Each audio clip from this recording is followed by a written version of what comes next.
Hi, I'm the recruiting maven and welcome back to my channel. Just a quick shout out to all my Facebook followers. Thank you so much. This past week I got such great referrals as I do career coaching and counseling, and I do hire, I post my listings on Facebook as well.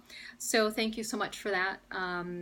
Anyway, so wanted to move on to our topic of conversation for the day, and that is following your passion. Oftentimes we hear, and it's been very fashionable to say, we're following our passion as part of our career or is our career.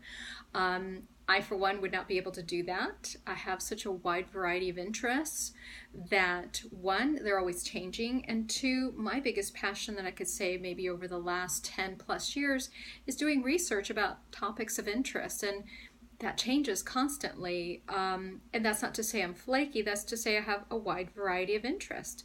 So it could be one day Irish castles, and maybe the next day I'm studying, architecture of the antebellum homes, So, for me, that would not work out. Or maybe I could start a YouTube channel about that. I don't know.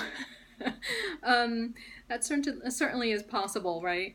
But what I wanted to address is, the realistic side of that, because you still need to pay your mortgage, your rent, keep the lights on, pay for your car, your gas, all those everyday kind of things. And one thing is to, yes, as you're working towards that, you can always have a regular job and slowly chip away at that. But I think that there's a flaw in that whole system. Again, there's that piece where how long is that going to stay a passion?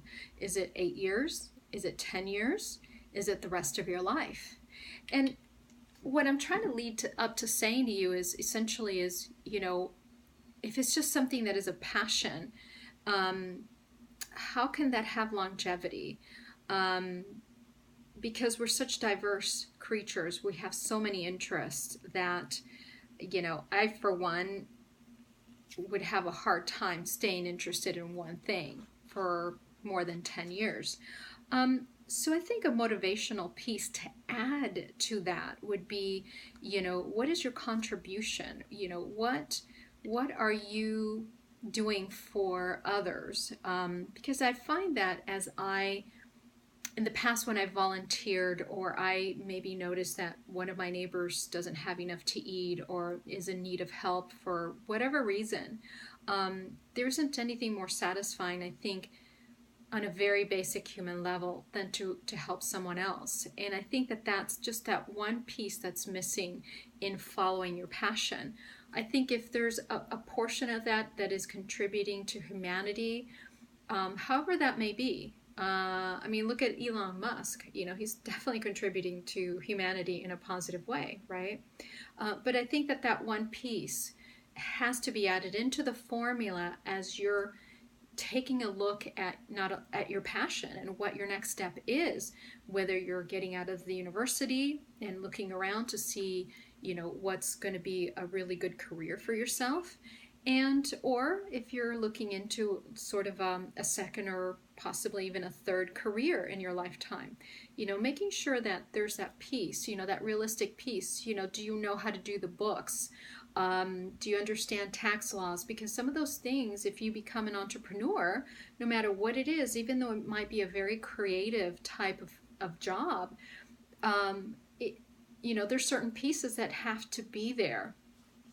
And then the other suggestion is, if you don't have those skill set, then, definitely consider hiring someone or there's so many wonderful apps nowadays that maybe accounting is not your favorite thing to do. And I've run into people that say, yes, this is my passion. I do X, Y, and Z, but I am horrible at keeping track of my accounts, and there's some wonderful apps to do that. So I just want to make sure when you're looking at following your passion, aka your career or your next career, that you're really looking at it in a very holistic way, that it isn't just, a little bit offset or out of balance, if you will, that you're really taking a look at it fully and understanding what you're getting into as well, because that might be a very short-lived career if you're not looking at it from that standpoint. And it's certainly not to burst your bubble. I certainly, as an entrepreneur, and a business owner don't have all the skill sets, and I don't want to. Even Henry Ford wasn't an expert in every single piece of every car that he built, right? So he's a prime example of somebody who's extremely passionate about what he did, but yet he didn't have to know or be an expert to do every single piece of that car or the business. He certainly had accountants and people that were expert in motors and tires and things like that. So consider that also as an alternative when you are following your passion. So hopefully this was helpful to you and nudging you a little bit, really, because I want to make sure that you are successful. And so I so appreciate your time. All the my social media links are in the description box below.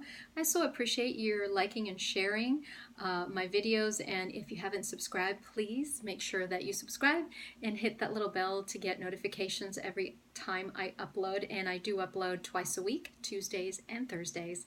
Hopefully you're having a great day. Take care.